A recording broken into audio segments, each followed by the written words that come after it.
Greetings programs, welcome back to the Game Grid. You're back with Metamagic Mark. It's Baldur's Gate 3, and in this video I wanted to take a look at a build that I put together I affectionately call the Darkstorm Battlemage. And there's a good reason for it. It creates darkness, it creates storms, it uses lightning and thunder damage, and it's also a battle mage, which means that our friend Gale here, who I've respec'd, can become a Warlock, Sorcerer and Cleric multi-class. And I'm going to do that in a Warlock 5, Sorcerer 5, Cleric 2 multi-class. It's going to play off some of the classic sort of abilities that you can use with Warlocks and Sorcerers and Tempest Clerics. And it's going to be very powerful even in the early levels. You're going to be doing some nice damage with electric and lightning cast spells, but you're also going to have some interesting ways of surviving. And later on, sort of mid-levels, you're going to be able to bring online heavy armor, shields, and also martial weapons if you'd like to. You're going to get extra attacks. You're also going to be able to fly from level 2, level 3, even outside of combat. You're going to be able to do it whenever you want to. Don't believe me? Well, let's have a look, shall we? Okay, so I'm going to start with Warlock at level 1, and I'm going to go with the following cantrips: Friends and Eldritch Blast. Eldritch Blast really, until we get some of the more capable spells from the Sorcerer side of things. Subclass, Great Old One. Reason is Mortal Reminder. When we critical hit against any creature and includes spells and Eldritch Blast, then they have to make a saving throw or become frightened. From a spells perspective, it's entirely up to you. I like to, early in the game, I like to go with Hex and Armor of Agathis. That will be useful right from the get-go.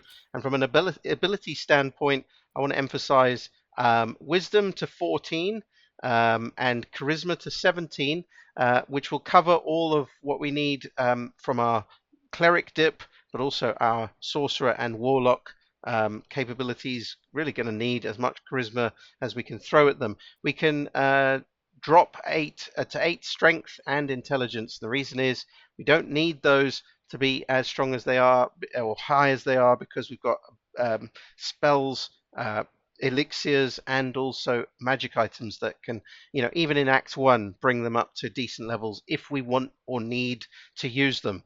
So let's go with that. From a skill proficiencies point of view, pick what you'd like. And now we're going to take a look at level 2. And we're already a Warlock level 1 with character level 2. We're actually not going to go to Warlock level 2. We're going to go to Sorcerer level 1. We're going to start to bring online some of the interplay between the classes. Sorcerer level 1, subclass, Storm Sorcery. Reason is we're going to be able to fly from level 2, believe it or not. And from level 3, we can do it all the time whenever we want, even outside of combat. Cantrips, pick whatever you'd like, but I tend to go with these ones simply because in the early levels they will have some value, and the Ray of Frost and also Shocking Grasp can have some value for the surfaces that we're going to be able to create with our spell Chromatic Orb. I'm not going to pick Magic Missile because I'm going to go Shield. Crucial spell, especially in the early levels, for saving you, and you'll find that you'll still be using Chromatic Orb and Shield right towards the end of the game in Act 3, so I'm going to accept that. So now we're a Warlock 1, and we're also a Sorcerer level 1. I'm going to go back to Warlock for character level 3. There's a good reason for that. We want to be able to fly for free now, and so we go with spells. You can pick whatever you'd like. I'm going to go with Witch Bolt. It could come in handy. Another thing you could do is, anything. Protection from Evil or Good, Tasha's Hideous Laughter for situational benefit. Eldritch Invocations, we're not going with the usual ones of Agonizing Blast and Repelling Blast. Most folks would pick that, and there's nothing wrong with that, especially if you're a Warlock leaning on the Eldritch Blast. We're not going to do that, so we're going to go with Devil's Sight and Fiendish Vigor. Devil's Sight because we want to be able to see in darkness both magical and non-magical. We're going to be creating the darkness. Enemies are going to be having problems with that, and that's a standard sort of way to play. There's lots of things you can do in Baldur's Gate 3 with some darkness around you. You'll be able to shoot out of it. Enemies won't be able to shoot in. They'll have to come find you or do area of effect damage, and sometimes they'll just ignore you, and you can cover your whole party with it. Very, very cool. Now, you'd wonder why I'm taking Fiendish Vigor. Reason is it's going to play off the tempestuous magic that we got there at level 1 Sorcerer in the Storm Sorcery. That's so that we can fly for free whenever we want. So we're just going to accept that. And at this point, let me just also do Gale level 4, and we're going to go back to we're going to go back to Sorcerer and to spells, and this time we're going to pick the class defining sort of spell. I think Magic Missile, just because I love it. I can't do without it, and I like to have it in my back pocket just for situations where there's like, you know, a few points of damage on a couple of enemies and you just want to finish them off. Magic Missile is fantastic for that. Class passives, we want Twinned Metamagic, and I go Distant Spell. It's entirely up to you, but the important one is Twinned Spell at this level. Okay, let's accept that. So now we've got 4 character levels. We shouldn't be that strong. There's already lots of fun stuff that we can do, and I want to show you that. So let's just jump out, and with Gale here, let me just show you what we've got. So we've got Witch Bolt, we've got Hex, we've got Eldritch Blast, we've got Magic Missile, we've also got Chromatic Orb, we've got Shocking Grasp, and Ray of Frost, and so we've got lots of ways of damaging enemies. We've got our 2 Metamagic abilities, Create Sorcery Points and Spell Slot. We've got some cool cantrips, useful stuff, and we've got Armor of Agathis. And let's just go over to the roof here, because there'll be situations, for example, in the Goblin Camp, where and in a lot of Act 1 situations where it'd be really nice to be able to fly or jump up to high levels, as an automatic reaction to casting a first level spell. But it's even better when it's False Life and it's giving you 7 active hit points in addition. Of course, we need to move quickly, and then we can Tempestuous Magic Flight up to the top there. We can go one further and cast it again. Only thing is it doesn't stack, unfortunately. Still get the 7 hit points, but now we can go to the top level. Enemies are going to have a problem with that. So we can hunt down those enemies that snipe you from the top rooftops and so forth, goblin villages and so forth, and we can start to snipe them. So either Eldritch Blast and taking out enemies, but a much better way of doing things is potentially to Chromatic Orb, but twin it. Okay, so twin cast it with your sorcery points and do lightning damage. So we're going to create electrified water as a field, which is going to be very powerful. Okay, unless, of course, it misses, but we still get the fields, and so next turn we'd be able to do things like Witch Bolt or potentially a Chromatic Orb again. All right, so those are cool, but now what we've got to do is we've got to take it a couple of levels further, and that brings online more class capabilities. Let's do the level up. Okay, so now we're going to bring online the 2 Cleric class levels, and we're going to kind of dip into Cleric, Tempest Cleric specifically, and that's going to power up our lightning-based abilities. Okay, so let's do that now. Subclass is Tempest, and what we get is we get Wrath of the Storm, which is nice. Enemies attack us, we can do damage to them. That's not the point of it. Cantrips, Guidance, fantastic. Thaumaturgy, also very good. That's going to help us in roleplay situations, cutscenes, and so forth. Deity, your choice. I'll leave it as is. Spells, 3, potentially 2 or 3 of the best first level spells you'll get in the game. Healing Word, possibly the only healing spell you'll ever need. Sanctuary, we can twin cast both of these with the Metamagic. Amazing. So we can Sanctuary both ourselves and also a companion, or Healing Word, 2 downed characters in one go. Amazing. Now, what I would do is actually pick Create or Destroy Water. That gives us the ability to create a water surface so that we can start to do lightning damage, in a variety of ways, or even freeze it if we want to sort of control enemies and cause them to slip and go prone. Level 6 character, and we're going to go Cleric level 2. And this is the defining moment for Cleric level 2. We're not going to go further into Cleric. We're just going to bring online Destructive Wrath. Plays off of one channel divinity charge. You might think, okay, I need more than that, but that's still 3 times per long rest. One every short rest, you're going to be able to scale your lightning-based or thunder-based spell, and we have a number of those. And we're going to have a lot more of them later on. All right, so that is the reason for dipping, and I will also just go into maybe bless at this point. Again, the spells are not super important, but I think Sanctuary and Healing Word are crucial, and that's why I love the class. Not only that, but what you didn't notice as well, with 2 levels in Tempest Cleric, we've actually got the ability to use heavy armor and also martial weapons. Okay, so we get those abilities built in there, martial weapons and up to heavy armor and shields, which makes us be able to be a true battle mage at this point. So obviously I'm going to pop in, some very sort of late game armor like this, and for example the shield, very nice shield that also plays off of the great old one there. A staff you definitely want to get hold of as soon as you can in Act 3, Markoheshkir, legendary staff, and that's going to be absolutely amazing for your spells, spell casting abilities. Also, your charisma needs to be buffed, and we can do that with birthright, which is something you can get from sorcerer's sundries. And that can bump your charisma up as high as possibly 22 if you've managed to get it to 20 with feats, which we would be able to do. There's lots of things as well. I think Ring of Regeneration is absolutely amazing. You go down, the next turn you get up with 1 to 4 hit points without anyone having to do anything. It's going to regenerate you. So unless someone finishes you off completely that turn, you got a chance to come back the next turn from being downed. Spellcrux Amulet, wonderful stuff. All right, so now what I want to do is just quickly take you to levels 7 to 12, and we just want to talk about that. But let's just take stock. We've got 43 plus 7 temporary hit points.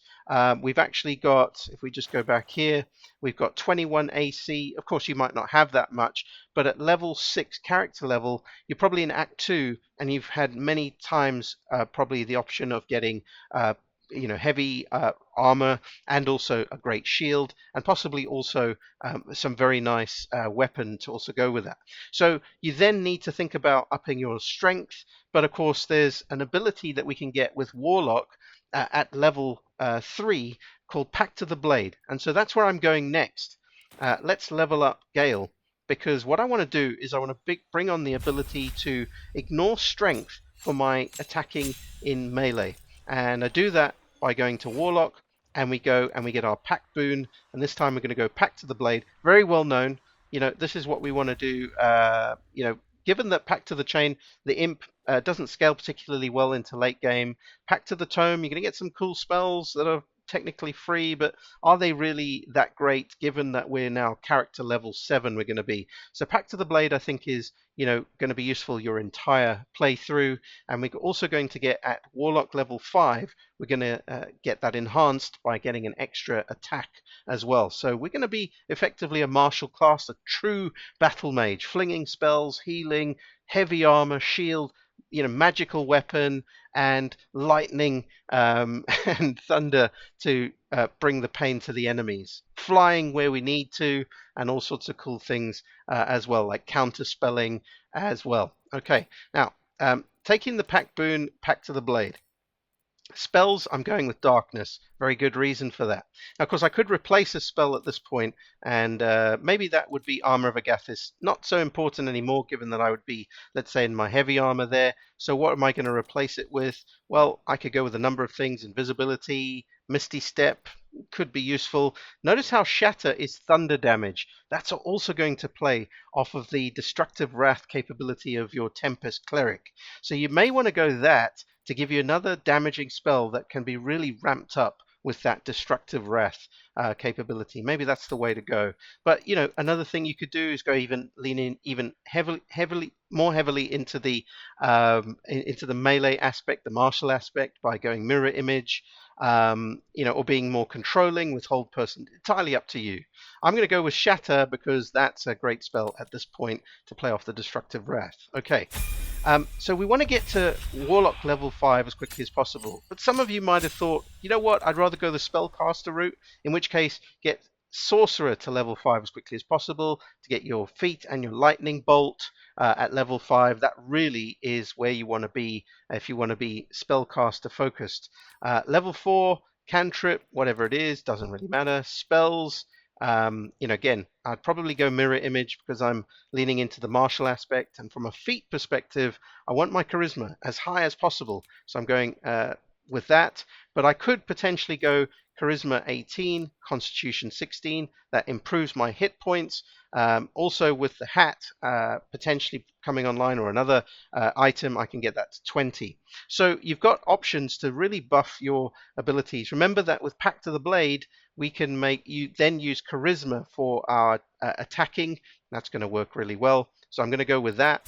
And of course then at level 5, Warlock, this is character level 9. So not super late into the game, but you're probably starting Act 3 at this point, or you're a little way into the Act 3. You're getting the deepened pack. That gives you the extra attack for your melee capabilities. And we can even go further, and this is the key thing for me. At this level, I want Hunger of Adar. So I'm casting Hunger of Adar, and I'm controlling some enemies, maybe in a clump or whatever. I'm concentrating on other enemies with my damage, and I'm also flinging things like shatter as well, and other things like chromatic orb around the battlefield. A true battle mage. And of course, what I want to do as well with Eldritch Invocations, maybe this is the point at which you go with, say, Mire the Mind, so you can cast Slow with a Warlock spell slot. Slow, as anyone who's fought in one of the big battles in Act 2, you'll know that Slow and Hunger of Adar are very annoying spells. So give yourself a chance of using that. And then replacing a spell, the other spell that we could maybe replace, Shatter's great, Hex, maybe Witch Bolt is not so important nowadays. Once we get to character level 9, let's change that out for Counterspell. So we might not have enough spell slots to cast all of these, but that's giving us so many options there, isn't it? And so there we go. I think, from that point on, we then think about the final 3 levels as being Sorcerer. And that then brings online things like lightning bolt and other ways of doing significant damage. Maybe there's no need at this point. Maybe you stick with Warlock. It's entirely up to you. But I like the idea of level 5 Sorcerer, level 5 Warlock, level 2 Tempest Cleric. Then I've got options all across the board. I'm heavily armored. I'm martial weapons and shields. So I can use literally anything magical in the game, pretty much. I'll have an interest in. I'm loving the fact that I can be up close doing damage. I can drop darkness around me, and I can see through Devil's Sight into and out of. I can be flinging lightning bolts or eldritch blasts out of the darkness. I can also fly whenever I want to, whenever I need to. I can, do that with quite a useful spell. Giving myself 7 temporary hit points, which even in the later game might represent 5 to 10% of your actual hit point total that you're adding on as well. I'm also doing that with as high a charisma as possible. So from a role-playing perspective, I'm very relevant as the face of the party, and maybe one of the best placed to be the party face as well. All right, so it can be your main character, or maybe someone like Gale, and so forth. So Gale doesn't have to stay a wizard. Maybe you want him to be one, but there we go. It could even work with Wyll, for example, or even other characters too. So I hope that's been useful to you, and I cut it there just to say that have fun with it, enjoy it. Tell me in the comments how you'd like to improve it. Would you not dip into cleric? Would you stick with a sorcerer and warlock build, a sorlock build as it is? Would you go another way? Personally, this build is very important for me. Why? Because it brings together so many cool little abilities, like the flying by level 3 for free, the darkness ability, the sanctuary and healing word twin casted ability with the Metamagic, and then the lightning bolt and the chromatic orb, lightning skills with the destructive wrath.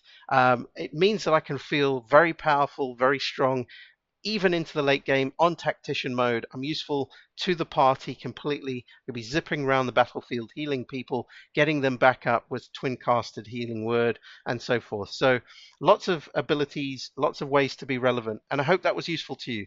We'll see you next time. Thanks for watching.